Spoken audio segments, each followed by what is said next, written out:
Good morning dear students. आज हम spoken की अगली कड़ी में आप लोगों को पढ़ाएंगे the use of should are to must. जैसा कि as today I have told you, हमको बताए थे आपको there are 3 ways of expressing the sense of should are to and must. इसको 3 प्रकार से पढ़ा जा सकता है। First is according to subject, पहला हम इसको सब्जेक्ट के साथ में पढ़े थे।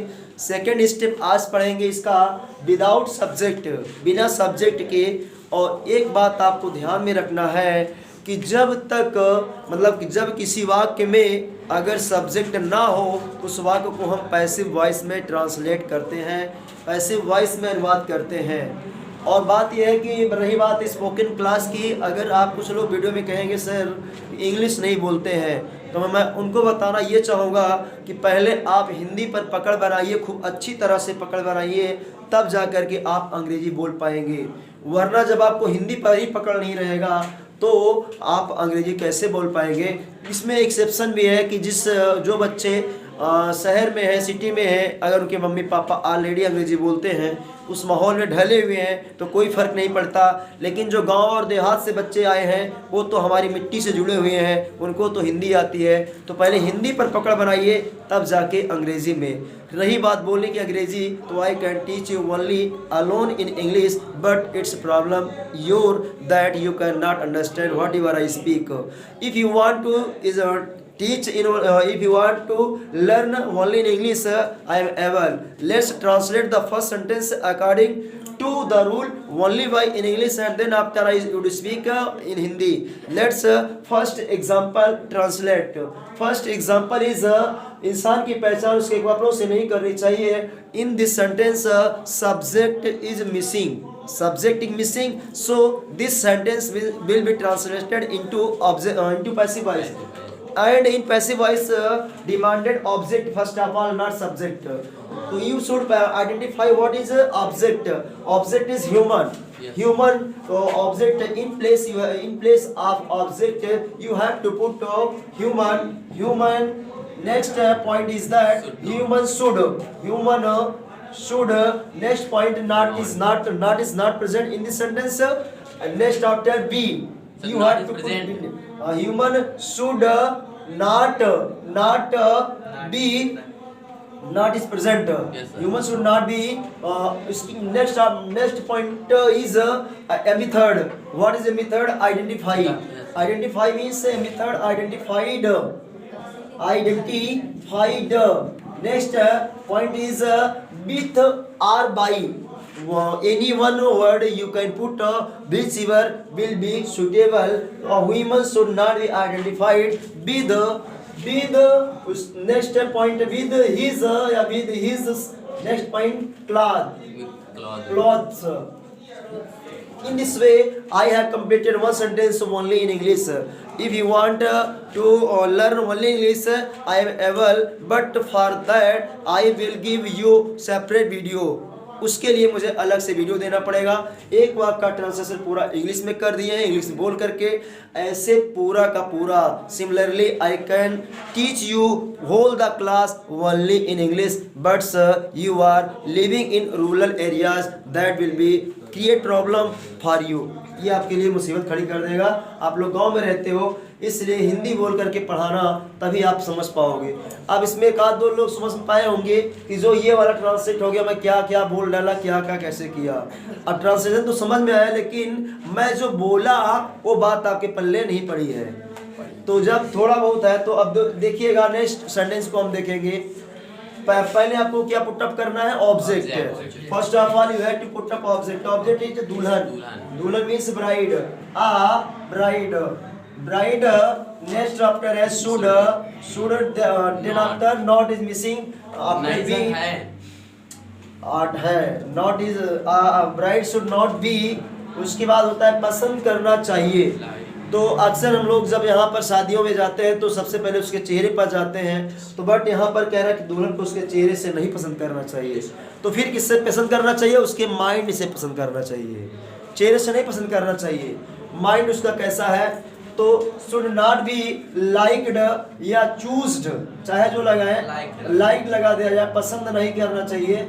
लाइक थर्ड फॉर्म, अब right should not be liked उसके बाद हो जाएगा विद, सब में ही लगेगा, like with her face, with her face, उसके चेहरे को देख करके हम दुल्हन को ना पसंद करें, but her mind. Next after गरीबों और जरूरतमंदों की मदद करनी चाहिए। इसमें भी ऑब्जेक्ट मतलब सब्जेक्ट नहीं है। सब्जेक्ट निकालने के लिए आपको कौन शब्द का यूज करना चाहिए, किसको कौन करेगा, तो इसमें उत्तर नहीं मिल रहा, लेकिन किसको किया जाए, गरीबों और जरूरतमंदों को। तो first of all we have to put object, means है गरीबों और जरूरतमंदों। इनकी मीनिंग है द पुअर एंड द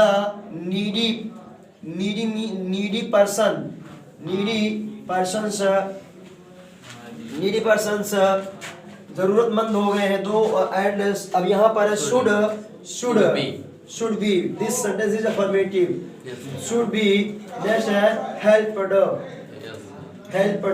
मदद करनी चाहिए। ऐसे आप भी बोल सकते हैं, मीन्स ऐसे का मतलब होता similarly you can also speak English but you have to practice over translation and usages until you learn more than 35 use you can't speak English। लगभग 30-35 यूज और 12 टेंस आपके माइंड में हो तो बढ़िया अंग्रेजी बोल लेंगे, अदरवाइज वैसे ही अंग्रेजी बोलेंगे जैसे चौराहे पर कोई एक रिक्शा वाला बोल देता है। इलाहाबाद में सिटी में चले जाइए, हर एक रिक्शा वाला थोड़ा बहुत अंग्रेजी बोल सकता है, बट वैसे अंग्रेजी बोलने से क्या फ़ायदा है। आप अच्छी अंग्रेजी बोलना चाहते हैं तो आपको मेहनत करना पड़ेगा, आपको यूज़ पढ़ना पड़ेगा, आपको टेंस से रटना पड़ेगा, तब जाके फास्ट बोलोगे और कहीं भी कोई mistake can not find out, उसमें से कोई गलती नहीं ढूंढ पाएगा। इसके बाद इसको हम लेते हैं पास्ट फॉर्म में। ये तो मेरा प्रेजेंट है, जैसे हो जाता सब में था लगा दिया जाए, सब में था लगा दिया जाए। गरीबों और जरूरतमंदों की मदद करनी चाहिए थी, ये वाक्य कौन बोलेगा। जैसे गवर्नमेंट जा रही है, इसकी मतलब चुनाव होने वाला है, तो नई गवर्नमेंट आएगी या दूसरी यही रहेगी, तो अगली विपक्ष पार्टी ये बोल रही है कि गरीबों और ज़रूरतमंदों की मदद करनी चाहिए थी। इसका मतलब कौन सा, जो पुरानी सरकार थी उनको करना चाहिए था, तो हम था लगा देंगे। तो था लगा करके वाक्य को बनाएंगे।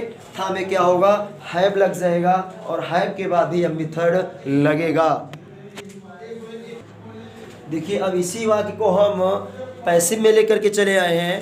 पैसिव में सिर्फ रूल में उतना ही चेंजेस हुआ है, और शुड नॉट के बाद में हम लोग हैव लगा दिए, उसके बाद बी को थर्ड फॉर्म ले लिए हैं, हैव बीन, उसके बाद पुनः एम बी थर्ड रहेगा, हैव बीन। और ये बात है कि जब समय बीत जाता है तब कोई आपको याद दिलाता है कि ऐसा कर लेना चाहिए था। जैसे मैं चुनाव की बात किया हूँ कि जो अगला पक्ष विपक्ष है वो कहेगा कि छात्रों को नौकरी देनी चाहिए थी, इसका मतलब समय बीत गया है, बीते हुए समय में इनको नौकरी दे देना चाहिए था। उसके बाद असहायों की मदद करना चाहिए, मतलब करनी चाहिए थी बीते हुए समय में। और बच्चे को दवा खिला देना चाहिए था। इसका मतलब ये सब कब बोला जाता है, जब समय बीत जाता है तब। और ये सब indicates, all this points indicates towards past indefinite, ये सब पास्ट की तरफ इंडिकेट कर रहे हैं ना। तो रूल में केवल और डिफरेंस हुआ है, हम हैव को ऐड किए हैं, देन आफ्टर बी का थर्ड फॉर्म बीन होता है, उसको भी ऐड किया गया। After it M B third also will be put, M B third भी लगेगा। तो पहला है दवा खिला देना चाहिए था, पहले तो ऑब्जेक्ट में क्या है, मेडिसिन। कल मैं डिस्कस किया था मेडिसिन के अंदर कितने पार्ट्स होंगे, दो, या तो वो होगा सिरप होगा या तो होगा पाइल्स होगा। अगर उस दवा को पाउडर बना दिए तो बुकनी हो जाएगी। तो मेडिसिन में यहाँ पर सिंपली होगा, एक दवा था फिजिक भी बताया था, फिजिक, उसके बाद क्या हो जाएगा, should, physic should be, should have, पहले लगाया भी नहीं लगाना है, शुड हैव, उसके बाद बीन। देखिएगा यहाँ पर जो ऑब्जेक्ट है, यहाँ पर ऑब्जेक्ट फिजिक हो गया, उसके बाद हमारा शुड यहाँ से ले लिए, उसके बाद हैव नॉट नहीं तो छोड़ दिए, हैव यहाँ से लिए, बीन यहाँ पर ले लिए हैं, बीन, उसके बाद एम बी थर्ड, खिलाना। खाने की मीनिंग तो ईट होता है और खिलाने की मीनिंग होता है फीड होता है। अगर दवा खिला देना चाहिए था, इसका मतलब है कि बच्चा वह छोटा है, क्योंकि तभी दवा खिला देना चाहिए था ना। Yes, sir. अगर बच्चा मतलब युवा होता तो दवा तो अपने से खा लेता। Yes, sir. तो इसका मतलब जब दूसरों को खिलाते तो वहां पर लगता है फीड अप लगता है, लेकिन थर्ड फॉर्म है तो फीड फेड अप होता है, फीड अप। बस हो गया है और कुछ नहीं है, फुल स्टॉप लगा देंगे, ट्रांसलेट कंप्लीट हो चुका है। Physics should have been fed up, दवा खिला देना चाहिए था, बच्चा ठीक हो जाता। असहायों की मदद करनी चाहिए थी, तो द हेल्पलेस लगा देंगे, द हेल्प लेस मतलब क्या होता है असहायों की, फिर हो जाएगा शुड हैव बीन। उसके बाद नेक्स्ट पॉइंट क्या हो जाएगा, मेथड हेल्प्ड, क्या हो जाएगा हेल्प्ड। नेक्स्ट पॉइंट देखिएगा, छात्रों को नौकरी दे देनी चाहिए थी, तो यहाँ पर छात्रों का किसको ऑब्जेक्ट में 3 वर्ड होता है, क्या किसको किससे, किसको नौकरी दे देना चाहिए था, छात्रों को द स्टूडेंट्स उसके बाद शुड हैव बीन, उसके बाद थर्ड क्या हो गिवेन या प्रोवाइडेड लगा सकते हैं, और दूसरा ऑब्जेक्ट में है क्या सर्विस लगा सकते हैं। तो यहाँ पर मैं 2 ऑब्जेक्ट लिखा हूँ, क्यों लिखा हूँ आप लोग को बताया हूँ कि इंग्लिश भाषा में 2 प्रकार के ऑब्जेक्ट होते हैं, जो सजीव ऑब्जेक्ट होता है और उसको पहले लिखा जाता है, जो निर्जीव ऑब्जेक्ट होता है उसको बाद में लिखा जाता है। पैसिव वॉइस जब पढ़ा रहे थे बताए थे, इसको इनडायरेक्ट ऑब्जेक्ट बोला जाता है, इसको डायरेक्ट ऑब्जेक्ट बोला जाता है, पैसिव वॉइस में हो गया है। अब इसका हम नेक्स्ट पॉइंट लेंगे, एक्टिव वॉइस का थर्ड मतलब पास्ट में कैसे बनेगा। ये तो पैसिव वॉइस का था, पास्ट में बना है, अब हम एक्टिव वॉइस में लेंगे, पास्ट में कैसे वाक्य बनेगा। अगला, अब एक्टिव वॉइस में हम रूल लिखे हैं आपको, देखिएगा शंकर भगवान के डमरू की तरह हो गया है। सब्जेक्ट यहाँ पर बस शुड में भी जा सकता है, आर्ट टू में भी जा सकता है, मस्ट में भी जा सकता है, उसके बाद नॉट लगाइएगा, हैव लगाइएगा या मेथड ऑब्जेक्ट अदर लगाइएगा। एग्जांपल है, आपको मेरी बात मान लेना चाहिए था, उस समय आपको ख्याल आया जब आप बर्बाद हो गए। मैं आपको पहले एडवाइस कर रहा था लेकिन आप मेरी बातों पर ध्यान नहीं दिए, अब आज आकर मेरे सामने रो रहे हो, तो मैं आपको यही बताऊंगा कि आपको मेरी बात मान लेना चाहिए था।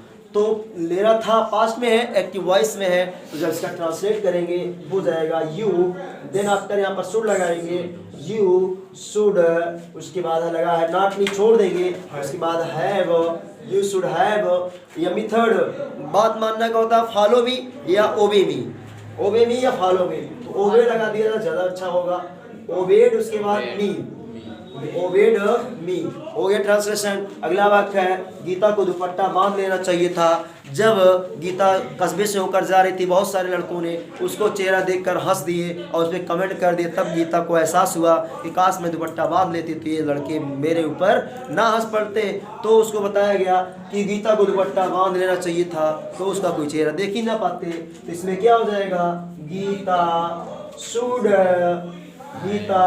शुड हैव, उसके बाद बांधने का मेरे तो है टाई, टाई जो लटकाते हैं, तो थर्ड फॉर्म हो जाएगा बच्चा tied. Gita should have tied, object में क्या बांधे दुपट्टा, तो क्या हो जाएगा स्कार्फ माने क्या हो जाएगा दुपट्टा, SCARF, स्कार्फ माने दुपट्टा हो गया। सभी को मास्क जो आजकल कोविड-19 के चल रहा है, जहाँ पर जाते हैं मास्क लगा लेना चाहिए था। मास्क का हिंदी होता है मुखौटा। आजकल हर एक बंदा अनपढ़ चाहे हो चाहे पढ़ा हो सब बोलता है मास्क लगा लीजिएगा। कुछ लोग तो मास्क नहीं बोल पाते, मास्क बोलते हैं। और ये मेरा शब्द है, लैटिन भाषा का शब्द है मुखौटा। तो मुखौटा कोई नहीं बोलता है, सब लोग मास्क बोलते हैं ना। तो आज से जान लीजिएगा कि ये शब्द है लैटिन भाषा का, इसका हिंदी अर्थ होता है मुखौटा। तो इसका ट्रांसलेट हो जाएगा, सभी को मास्क लगा लेना चाहिए था, तो ऑल द पीपल लगा लेंगे, ऑल द पीपल।